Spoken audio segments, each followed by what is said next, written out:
আজ আমরা জানবো কোন দোয়া পড়লে সকল বিপদ আপদ হতে রক্ষা পাওয়া যায়। নবী করিম সাল্লাল্লাহু আলাইহি সাল্লাম ফরমান, যে ব্যক্তি সকাল বিকেল এই দোয়া 3 বার পাঠ করবে, আল্লাহ তাআলা তাকে সকল প্রকার বিপদ আপদ হতে রক্ষা করবেন। দোয়াটি হলো, বিসমিল্লাহিল্লাযী লা ইয়াদুররু মা ইসমিহি শাইউন ফিল আরদি ওয়ালা ফিস সামাই ওয়া হুয়াস সামিউল আলীম।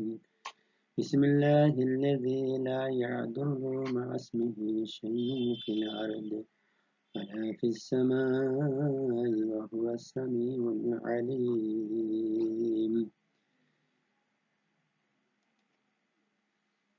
তিরমিজি, আবু দাউদ, ইবনে মাজাহ, মুস্তাদরাক হাকিম, মাওয়ারিদুজ্জামান কিতাবে এই দোয়াটি বর্ণিত আছে। আল্লাহ তাআলা আমাদেরকে পড়ার তৌফিক দান করেন।